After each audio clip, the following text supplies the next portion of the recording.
अप्रैल 2, 2023 खजूर इतवार। सुसमाचार जुलूस के लिए मत्ती 21, 1-11। जब वे यरूशलेम के निकट पहुंचे और जैतून पहाड़ के समीप बेतफगे आ गए तो ईसा ने 2 शिष्यों को ये कहते हुए भेजा, सामने के गांव जाओ। वहां पहुंचते ही तुम्हें बंधी हुई गदही मिलेगी और उसके साथ एक बछड़ा। उन्हें खोलकर मेरे पास ले आओ। यदि कोई कुछ बोले तो कह देना प्रभु को इनकी जरूरत है, वह इन्हें शीघ्र ही वापस भेज देंगे।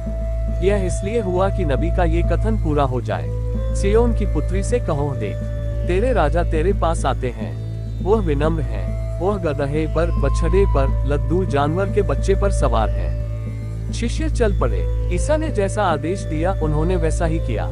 गधी और बछड़ा ले आकर उन्होंने उन पर अपने कपड़े बिछा दिए और ईसा सवार हो गए। भीड़ में से बहुत से लोगों ने अपने कपड़े रास्ते में बिछा दिए। कुछ लोगों ने पेड़ों की डालियां काटकर रास्ते में फैला दी। ईसा के आगे आगे जाते हुए और पीछे पीछे आते हुए लोग यह नारा लगा रहे थे, दाऊद के पुत्र को होसन्ना। धन्य है वह जो प्रभु के नाम पर आते हैं, सर्वोच्च स्वर्ग में होसन्ना। जब ईसा यरूशलेम आए तो सारे शहर में हलचल मच गई। लोग पूछते थे, यह कौन है? और जनता उत्तर देती थी, ये गलीलिया के नाजरेत के नबी ईसा है। पहला पाठ ईसाया 54-7। प्रभु ने मुझे शेर बनाकर वाणी दी है, जिससे मैं थके मांदे लोगों को संभाल सकूं। वह प्रतिदिन प्रातः मेरे कान खोल देता है, जिससे मैं शेर की तरह सुन सकूं। प्रभु ने मेरे कान खोल दिए हैं, मैंने न तो उसका विरोध किया और न पीछे हटा। मैंने मारने वालों के सामने अपनी पीठ कर दी और दाढ़ी नोचने वालों के सामने अपना गाल। मैंने अपमान करने और थूकने वालों से अपना मुख नहीं छिपाया। प्रभु मेरी सहायता करता है, इसलिए मैं अपमान से विचलित नहीं हुआ। मैंने पत्थर की तरह अपना मुंह कड़ा कर लिया। मैं जानता हूँ कि अंत में मुझे निराश नहीं होना पड़ेगा। दूसरा पाठ फिलिप्पियों 2:6-11। वह वास्तव में ईश्वर थे और उनको पूरा अधिकार था कि वह ईश्वर की बराबरी करें। फिर भी उन्होंने दास का रूप धारण कर तथा मनुष्यों के समान बनकर अपने को दीनहीन बना लिया और उन्होंने मनुष्य का रूप धारण करने के बाद मरण तक, हाँ क्रूस पर मरण तक आज्ञाकारी बनकर अपने को और भी दीन बना लिया। इसलिए ईश्वर ने उन्हें महान बनाया और उनको वह नाम प्रदान किया जो सब नामों में श्रेष्ठ है, जिससे ईसा का नाम सुनकर आकाश, पृथ्वी तथा अधोलोक के सब निवासी घुटने टेकें और पिता की महिमा के लिए सब लोग यह स्वीकार करें कि ईसा मसीह प्रभु है।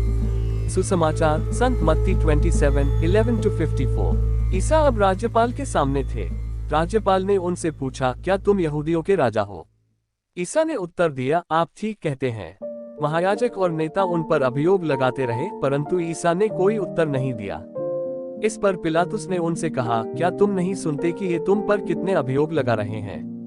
फिर भी ईसा ने उत्तर में एक भी शब्द नहीं कहा। इस पर राज्यपाल को बहुत आश्चर्य हुआ। पर्व के अवसर पर राज्यपाल लोगों की इच्छानुसार एक बंदी को रिहा किया करता था। उस समय बराब्बस नामक एक कुख्यात व्यक्ति बंदी गृह में था। इसलिए पिलातुस ने इकट्ठे हुए लोगों से कहा, तुम लोग क्या चाहते हो? मैं तुम्हारे लिए किसे को रिहा करूं, बराब्बस को अथवा मसीह कहलाने वाले ईसा को? वह जानता था कि उन्होंने ईसा को ईर्ष्या से पकड़वाया है। पिलातुस न्यायासन पर बैठा हुआ ही था कि उसकी पत्नी कहला भेजा, उस धर्मात्मा के मामले में हाथ नहीं डालना, क्योंकि उसी के कारण मुझे आज स्वप्न में बहुत कष्ट हुआ। इसी बीच महायाजकों और नेताओं ने लोगों को ये समझाया कि वे बराब्बस को छुड़ाएं और ईसा का सर्वनाश करें। राज्यपाल ने फिर उनसे पूछा, तुम लोग क्या चाहते हो? दोनों में किसे तुम्हारे लिए रिहा करूं? उन्होंने उत्तर दिया, बराब्बस को। इस पर पिलातुस ने उनसे कहा, तो मैं ईसा का क्या करूं जो मसीह कहलाते हैं? सबों ने उत्तर दिया, इसे क्रूस दिया जाए। पिलातुस ने पूछा, क्यों?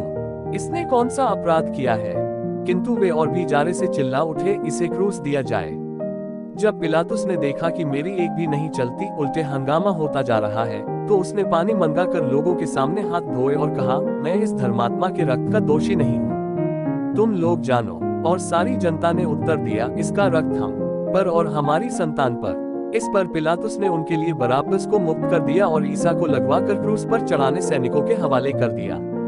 इसके बाद राज्यपाल के सैनिकों ने ईसा को भवन के अंदर ले जाकर उनके पास सारी पलटन एकत्र कर ली।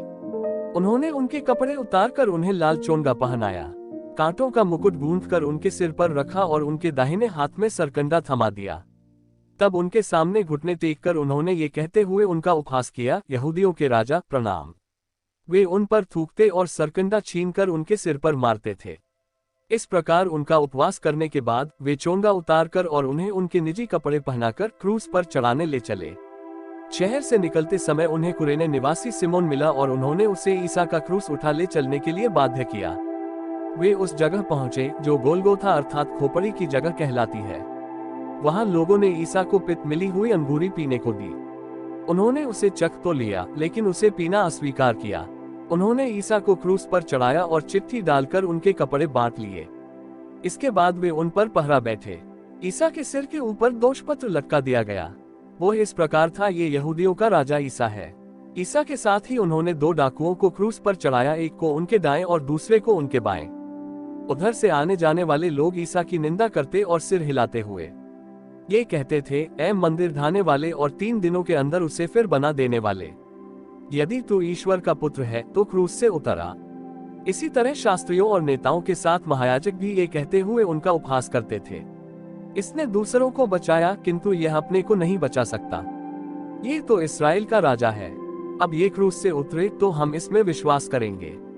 इसे ईश्वर का भरोसा था, यदि ईश्वर इस पर प्रसन्न हो तो इसे छुड़ाइए। इसने तो कहा है, मैं ईश्वर का पुत्र हूँ। जो डाकू ईसा के साथ क्रूस पर चढ़ाए गए थे वे भी इसी तरह उनका उपहास करते थे। दोपहर से तीसरे पहर तक पूरे प्रदेश पर अंधेरा छाया रहा। लगभग तीसरे पहर ईसा ने ऊंचे स्वर से पुकारा, एली एली लेमा सबखतानी। इसका अर्थ है, मेरे ईश्वर तूने मुझे क्यों त्याग दिया है। ये सुनकर पास लोगों में से कुछ कहते थे, यह एलियस को बुला रहा है। उनमें से एक तुरंत दौड़कर पंसोख्ता ले आया और उसे खट्टी अंगूरी में डूबा कर सरकंडे में लगाकर उसने ईसा को पीने को दिया। कुछ लोगों ने कहा, रहने दो, देखें एलियस इसे बचाने आता है या नहीं। 51 उसी समय मंदिर का पर्दा ऊपर से नीचे तक फटकर 2 हो गया। पृथ्वी कांप उठी, चट्टानें फट गईं, कब्रें खुल गईं और बहुत से मृत संतों के शरीर पुनर्जीवित हो गए। वे ईसा के पुनरुत्थान के बाद कब्रों से निकले और पवित्र नगर जाकर बहुतों को दिखाई दिए। शतपति और उसके साथ ईसा पर पहरा देने वाले सैनिक भूकंप और इन सब घटनाओं को देखकर अत्यंत भयभीत हो गए और बोल उठे, निश्चय ही ये ईश्वर का पुत्र था। मनन चिंतन। प्रभु यीशु ईश्वर के पुत्र थे और उनके लिए सब कुछ संभव था। पिता ईश्वर चाहते तो वे अपने पुत्र को डैक भोगने से बचा सकते थे, लेकिन ईश्वर की यही इच्छा थी कि वह स्वयं अपने लोगों के लिए बलि चढ़ाए। स्वयं ईश्वर मानव का रूप धारण कर हमारे बीच आते हैं। वे स्वयं याजक, बलिवेदी एवं बलि बन जाते हैं।